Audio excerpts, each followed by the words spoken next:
Hello friends, Maruti Brezza का 2026 face lift launch हो गया।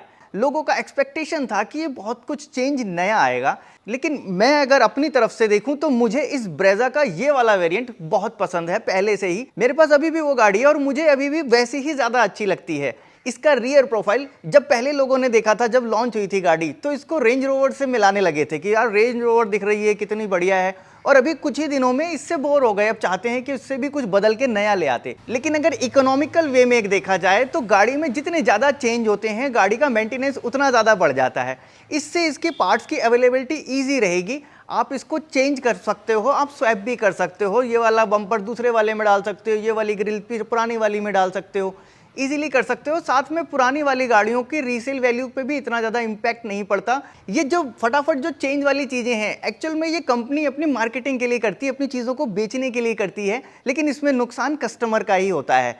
डीप में अगर सोचोगे तो आप यही पाओगे। अब नई चीज जो इंट्रोड्यूस कर दी है ब्रेजा के साथ, जिसका मुझे पहले से डर था, वो था 1 लीटर का इंजन। 1 लीटर का इंजन ब्रेजा में आ गया, लेकिन 1 लीटर इंजन के साथ 1.5 लीटर वाला जो नेचुरली एस्पिरेटेड इंजन है उसको कंटिन्यू किया है। तो इसलिए घबराने की जरूरत नहीं है। जिसको 1.5 लीटर की जरूरत है वो अपना 1.5 लीटर वाला एनए इंजन ही जाके ले सकता है। 1 लीटर वाला जो टर्बो जीडीआई इंजन है, जिसको ये लोग बूस्ट जेट का नाम दे रहे हैं, उस इंजन में भी कोई ऐसी प्रॉब्लम नहीं है। ये इंजन उनके लिए है जिनको गाड़ी में थोड़ा सा पंच चाहिए था, पेपीनेस चाहिए था और गाड़ी में पावर फील होना चाहिए था, जिनको ओवरटेकिंग करते समय टर्बो वाला फील चाहिए था, उनके लिए 1 लीटर का इंजन आ चुका है। लेकिन अगर देखा जाए तो किफ़ायती 1 लीटर वाला इंजन ही है, क्योंकि इसकी जो स्टार्टिंग प्राइस है 7,40,000 रुपये, मतलब बहुत ही कम कर दी गई है।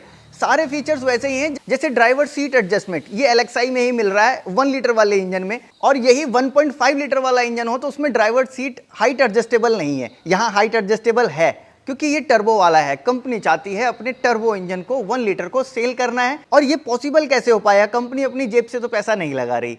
जीएसटी का बेनिफिट इस पे मिल रहा है। छोटा इंजन होने की वजह से टैक्स के पैसे बच रहे हैं, इसलिए प्राइसिंग भी कम हो पाई और बचे हुए पैसों से इनमें फीचर को भी इन लोगों ने बढ़ा दिया। लेकिन टर्बो इंजन के अपने ही कुछ अलग नेगेटिव्स हैं, जैसे कि टर्बो इंजन का माइलेज में लैग कर जाना, टर्बो इंजन का मेंटेनेंस एनए के मुकाबले ज्यादा होना, एथेनॉल का इफेक्ट जीडीआई इंजन पे जल्दी होता है जबकि एनए इंजन उसको बर्दाश्त कर जाते हैं। हाँ, नेचुरली एस्पिरेटेड जो 1.5 लीटर का इंजन है बहुत ही रिफाइन इंजन है और इसका कोई जवाब नहीं है। और ये 1 लीटर वाला इंजन भी कोई नया इंजन नहीं है। बलेनो में, फ्रॉन्क्स में ऑलरेडी ये लोग इसको ला चुके थे, अभी ब्रेजा के साथ ले आए हैं। कुछ लोगों को ऐसा लग रहा है कि यार ये तो छोटी गाड़ी का इंजन है, इतनी बड़ी गाड़ी में कैसे रख दिया गया। गाड़ी का कर्व वेट भी डिपेंड करता है। कर्व वेट भी ब्रेजा का कोई इतना ज़्यादा नहीं बढ़ गया।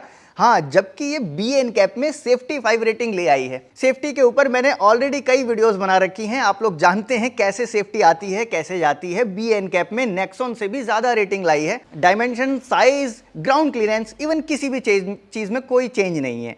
हाँ, प्लेटफॉर्म ये लोग कह रहे हैं अब हार्ड टेक यूज़ कर रहे हैं, वही जो विक्टोरिस में ये लोग यूज़ कर रहे थे। विक्टोरिस भी 5 स्टार लेके आई थी। इनकी डिज़ायर जब लॉन्च हुई थी वो भी 5 स्टार लेके आ गई थी। जब से डिज़ायर 5 स्टार लेके आई थी रेटिंग क्रैश टेस्ट में, तब से ज़्यादातर गाड़ियाँ इनकी 5 स्टार ला ही रही हैं। इवन ये तो टाटा से ऊपर भी रैंक कर जा रही हैं। अभी इन्होंने जो प्राइसिंग बताई है 7,40,000 रुपये, ये एक शोरूम प्राइस टर्बो एलएक्सआई का दिया है। बाकी जो 1.5 लीटर का नेचुरली एस्पिरेटेड इंजन के साथ ब्रेजा है, जो पहले से चली आ रही है, उसका क्या प्राइस लाएंगे वो अभी आइडिया नहीं है। मे भी इससे ऊपर ही होगा। और जैसे स्मार्ट हाइब्रिड सिस्टम ब्रेजा में पहले से चला आता था बेस वेरिएंट से ही, लेकिन बीच में जब मैंने गाड़ी खरीदी थी 2023 में, बस तभी से इन लोगों ने स्मार्ट हाइब्रिड को वहां डिसकंटिन्यू कर दिया था। अब ये अपर वेरिएंट में देने लगे थे, जैसे ZXi में। मेरे ख्याल से अभी भी ये ZXi में देंगे आपको स्मार्ट हाइब्रिड, लेकिन टर्बो वाली गाड़ी में आप बेसिक मॉडल से इनका हाइब्रिड ले सकते हो। हालांकि स्मार्ट हाइब्रिड बहुत ज्यादा कुछ हेल्प नहीं कर पाता है, फिर भी एक वैल्यू का सामान दिया है। 80-90 हजार रुपए की एक बैटरी रखी हुई है, साथ में इसका स्टार्टर मोटर का सेटअप है जो ऑटोमेटिकली गाड़ी को स्टार्ट करने के साथ साथ गाड़ी को पावर भी देता है चलते समय, उस लिथियम आयन बैटरी से पावर लेके। अच्छा, इनके टर्बो वाले इंजन में एक और बेनिफिट मैंने देखा, इनका टर्बो इंजन जो है वो इलेक्ट्रिकली ऑपरेटेड वेस्टगेट है, वैक्यूम ऑपरेटेड नहीं है। और इलेक्ट्रिकली ऑपरेटेड वेस्टगेट वाले जो टर्बो होते हैं, ये टर्बो लैग कम फील कराते हैं। देखो, टर्बो लैग फील तो कराएगी गाड़ी, जो 1 लीटर का इंजन ले रहा है उसको जो पावर फील होगी वो लगभग 2000 आरपीएम के आसपास फील होगी, उससे नीचे वो गाड़ी आपको टर्बो लैग फील कराएगी, लेकिन थोड़ा सा कम, क्योंकि इलेक्ट्रिकली ऑपरेटेड वेस्ट गेट है। बड़ी चीज जिसका लोगों को इंतजार था, अंडर बॉडी सीएनजी। पहले से ही लोगों ने अनुमान लगा लिया था कि साहब अंडर बॉडी सीएनजी जब इनकी विक्टोरिस में आ गई है तो फिर इनकी ब्रेजा में भी आएगी ही।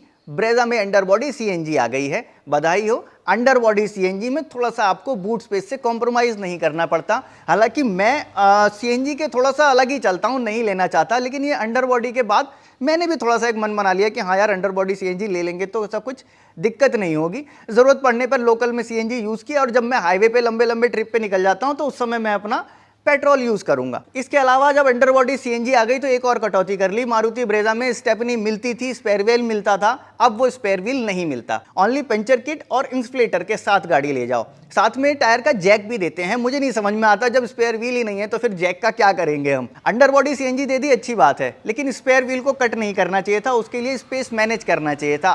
रही बात फीचर्स की, तो कंपनी ने इस बार फीचर्स थोड़े से फेर बदल इधर उधर कर दिए हैं। थोड़े फीचर्स लोअर वेरिएंट में भी दे दिए हैं। टर्बो वाले में फीचर्स ज़्यादा मिलेंगे, जबकि फीचर्स पे मैं बहुत ज़्यादा फोकस नहीं करता। लेकिन हाँ, मेन चीज़ VXI वेरिएंट में जो इंफोटेनमेंट सिस्टम होता था, एंड्रॉइड ऑटो और एप्पल कारप्ले, ये वायरलेसली कनेक्ट नहीं हो पाता था। अब ये वायरलेसली कनेक्ट होगा VXI में ही। माइलेज में कोई बहुत ज्यादा फेरबदल नहीं हुआ है, वही 20, 21, 22 के आसपास ये लोग माइलेज क्लेम कर रहे हैं। किसी में आधा किलोमीटर का कम, किसी में आधा किलोमीटर का ज्यादा। जैसे कि ZXI वेरिएंट है उसमें बोल रहे हैं ये आधा किलोमीटर कम देगा, जो LXI और VXI वेरिएंट है उसमें आधा किलोमीटर ज्यादा देगा, 20, 21 के आसपास। बाकी सीएनजी में 26 के आसपास माइलेज ये लोग क्लेम कर रहे हैं। बाकी ड्राइव करने के ऊपर डिपेंड करता है, कुछ लोग क्लेम माइलेज से भी नीचे माइलेज पाते हैं और कुछ लोग क्लेम माइलेज से भी ऊपर माइलेज पाते हैं। डिपेंड करता है आप कैसे ड्राइव करते हैं। ज़्यादा से ज़्यादा क्लेम से भी ज़्यादा माइलेज कैसे निकालें, इसके ऊपर मैंने ऑलरेडी वीडियो बना के आपको अपना पैटर्न दिखा रखा है। मेरी गाड़ी में क्लेम माइलेज से भी ज़्यादा माइलेज हमेशा आता है। बाकी माइलेज के ऊपर अगर आप फोकस करोगे तो पाओगे ये नेचुरली एस्पिरेटेड वाला बड़ा इंजन छोटे इंजन से ज़्यादा माइलेज देगा, ये बात तो फैक्ट है। छोटा वाला जो इंजन है ये सिर्फ 1 लीटर का इंजन है, कम जगह में छोटे इंजन से ज़्यादा पावर प्रोड्यूस करने के लिए इसमें अलग से टर्बो लगाया गया है। टर्बो के साथ साथ इंटरकूलर, एक्चुएटर, बहुत सारे सिस्टम बढ़ जाते हैं। देखो सिस्टम जितने बढ़ेंगे गाड़ी में, हर सिस्टम अपना एक मेंटेनेंस मांगता है, कुल मिला के उस गाड़ी का मेंटेनेंस बढ़ जाता है। अब सीएनजी के बाद एक और बड़ा अपडेट है। मैं देखो बड़े बड़े अपडेट की बात करूंगा, छोटे यहाँ स्टिकर लगा दिया है, वहाँ क्रोम लगा दी है, इन सब चीज़ों पे मैं इतना फोकस नहीं करता हूँ। बड़े बड़े बदलाव में से एक बड़ा बदलाव ये है, गियर बॉक्स चेंज हो गया है। अब 1.5 लीटर के साथ जो 5 स्पीड का मैनुअल गियर बॉक्स आता था, अब 6 स्पीड का मिलेगा, और वही 6 स्पीड का गियर बॉक्स आपको 1 लीटर वाले टर्बो इंजन में भी मिलेगा। देखो ये 2 इंजन है, इससे कंफ्यूज मत होना। छोटा इंजन 1 लीटर में बात कर रहा हूँ, बड़ा इंजन 1.5 लीटर की बात कर रहा हूँ। छोटा इंजन टर्बो चार्ज है और बड़ा इंजन ये नेचुरली एस्पिरेटेड है। क्लियर हो गया। अब जो ये 6 स्पीड का मैनुअल गियर बॉक्स है, इसका रिस्पॉन्स क्या होगा। इसमें नए लोग कई बार धोखा खाते हैं, जो देखो नए कार बायर होते हैं 6 स्पीड गियर बॉक्स के साथ एक गलती करते हैं। वो गलती अगर आप न्यू बायर हो तो वो बिल्कुल मत करना। 6 स्पीड का गियर बॉक्स मिल रहा है आपको, आप हाईवे पे चल रहे हो, लोगों को लगता है जल्दी से गियर डाल के सारे खत्म करो, यानी टॉप गियर डालने की जल्दबाजी ये होती है नए लोगों में। फटाफट चौथा उनको लगता है अब ये डालना है, ये डालना है, मतलब डालना ही डालना है। अगर आपके गाड़ी का मौसम 80 से ऊपर जाने का नहीं बन पा रहा है वहां पे, तो आपको जरूरत नहीं है वो छठा गियर डालने की। आप 5 स्पीड मान के ही गाड़ी के चलते चलो। छठा गियर तब डालो जब आपको लगता है कि आप 100 टच करोगे और आपके पास इतना खुला स्पेस भी है, क्योंकि ऐसा भी ना हो कि आपने 6 गियर डाला और 1 मिनट भी पूरा नहीं हुआ, आपको डाउन शिफ्ट करना पड़ा। ऐसे कंडीशन में आपकी क्लच प्लेट की लाइफ भी कम होती है, साथ में आपका माइलेज ड्रॉप हो जाता है, वो अलग। अच्छा माइलेज निकालना है तो मेरी ये सलाह को जरूर मानना। दूसरा, नए कार बायर ये 6 स्पीड वाले गियर बॉक्स के साथ ये गलती मत कर लेना। अब क्या 6 स्पीड गियर बॉक्स की मारुति ब्रेजा में जरूरत थी? अगर मैं अपना ओपिनियन अपनी ड्राइविंग और अपने एक्सपीरियंस के हिसाब से दूं तो बिल्कुल थी। एक टाइम ऐसा आता था 80 की स्पीड पे आप चल रहे हो, आपने 90 और 100 जैसे ही गाड़ी को पहुंचाया, आरपीएम इतने ज़्यादा हाई चले जाते थे कि आपको खुद महसूस होता था, चलाने वाले को खुद लगता है यार इंजन 1 गियर और मांग रहा है। तो वो इंजन 1 गियर और मांग रहा था, उसकी मांग को देखते हुए मारुति वालों ने 1 गियर और डाल दिया। अब जब आप 80 क्रॉस कर रहे होगे तो आप 6 गियर वहाँ पे एंगेज कर लोगे, आरपीएम थोड़े से वहाँ कम होंगे। अच्छा, इसका जो माइलेज होता है ब्रेजा का, बेस्ट माइलेज 70 to 75, 80 तक आ जाता है।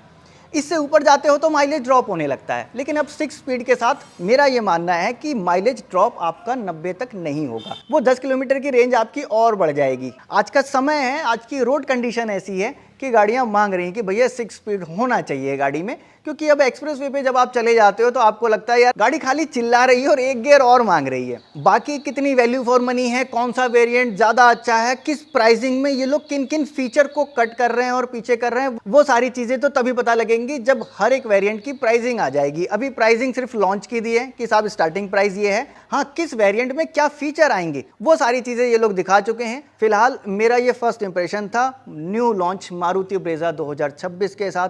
बाकी इसके अलावा अगर कुछ और बताने से रह गया हो तो नीचे कमेंट बॉक्स में पूछ सकते हैं, या फिर कोई सुझाव भी देना चाहते हो तो बेझिझक कमेंट बॉक्स में लिख सकते हैं। चैनल को प्लीज़ सब्सक्राइब कर लेना, आपका एक सब्सक्राइब बटन मुझे मोटिवेट करता है ऐसी अनबाइस्ड वीडियोस बनाने के लिए और आपके साथ खड़े रहने के लिए। मैं मिलूंगा आपसे आने वाली नेक्स्ट वीडियो में ऐसे ही किसी इंटरेस्टिंग टॉपिक के साथ। Thanks for watching.